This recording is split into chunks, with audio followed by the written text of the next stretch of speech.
The sale came in at 3 in the morning. The seller was asleep. The product was a spreadsheet they had built 8 months earlier and forgotten about. $29, paid by a stranger in another time zone, for a thing that took an afternoon to make and cost nothing to deliver. By breakfast, there were 4 more. None of them required a single minute of new work. This is the quiet, unglamorous engine behind a $15,000 month, not one viral product. 200 small ones, each selling a little, forever. Digital templates are one of the cleanest products that exist. You make the thing once. You sell the same file 1,000 times. No inventory, no shipping, no cost per copy. A Notion template, a budgeting spreadsheet, a content calendar, a project tracker. People pay for structure they do not want to build themselves. The problem was never demand. The problem was production. Building a good template takes hours, and one good template is not a business. A catalog is, and catalogs were slow to fill. Here is the math that makes catalogs matter. Imagine one template sells 2 copies a month at $29. That is $58. Forgettable. Now imagine 200 templates, each selling 2 copies a month. That is over $11,000 from products that already exist and ask for nothing further. No single item is impressive. The portfolio is. The whole game is shipping enough small, useful products that the long tail adds up to a real income. The bottleneck was always how fast you could build them. AI broke the bottleneck.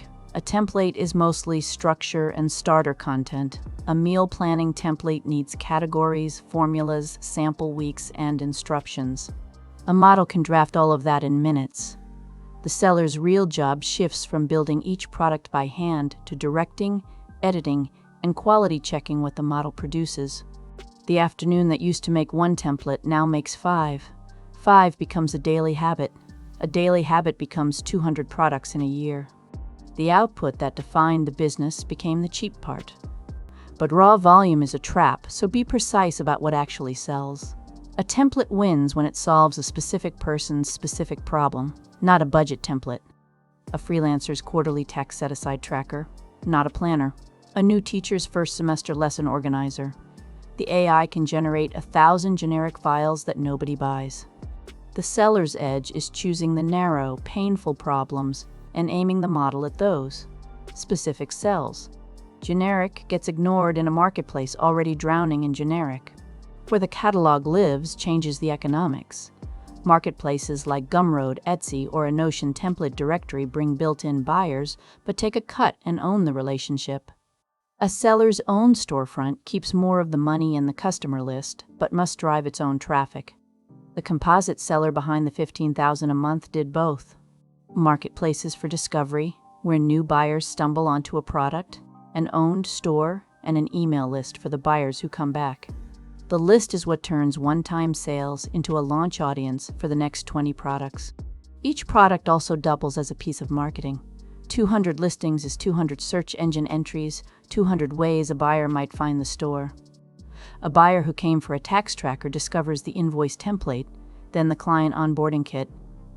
The catalog cross sells itself. 1 purchase becomes 3. This is why breadth beats depth here. A single perfect product is a single front door. 200 decent products is a building covered in doors, and AI is what let 1 person install them all. Now the hard truth, because the easy version of this story is a lie, the marketplace is flooded. Everyone heard the same pitch about AI and passive income, and they all ship the same generic templates the same month. Most of those products sell 0 copies. The catalogs that work are not the ones that shipped fastest. They are the ones where a human with real taste curated which problems to solve and ruthlessly cut the filler. The AI lowered the cost of making things. It raised the value of knowing what is worth making. There is Upkeep that the passive income pitch never mentions. Notion changes. Spreadsheet platforms update their tools. A formula that worked last year quietly breaks, and a buyer who paid you $29 expects it fixed within the day. 200 products is 200 small maintenance obligations and a steady trickle of support questions in your inbox. The income is mostly passive. It is not 0 effort, and pretending otherwise is how people burn out. The sellers who last build systems for support and updates early, before the catalog grows past what one tired person can babysit alone. What carries beyond templates is the pattern, and it is worth naming clearly. Find a category of small problems people will pay to skip. Use AI to produce solutions at a volume one person could never reach alone. Apply human taste to filter and refine. Stack the winners into a catalog that markets and sells itself. That same loop builds template stores, stock asset libraries, printable shops, and digital tool directories. The product changes, the machine stays the same. The discipline of choosing well is the whole job. The 3 A.M. sale was not luck. It was the 800th quiet payment from a catalog built one small product at a time while the seller slept, traveled, and lived. No single template will ever change a life. 200 of them, each doing a little, compound into a machine that earns whether you show up or not. The trick was never the AI. The trick was treating 200 small, unglamorous products as the asset, long after everyone else gave up looking for the one big hit. If this one stayed with you, episode 50, The Lazy Genius Asset, goes further down the same road. It is the same idea, one small digital property earning quietly every month, built once and left to work. It is on this channel.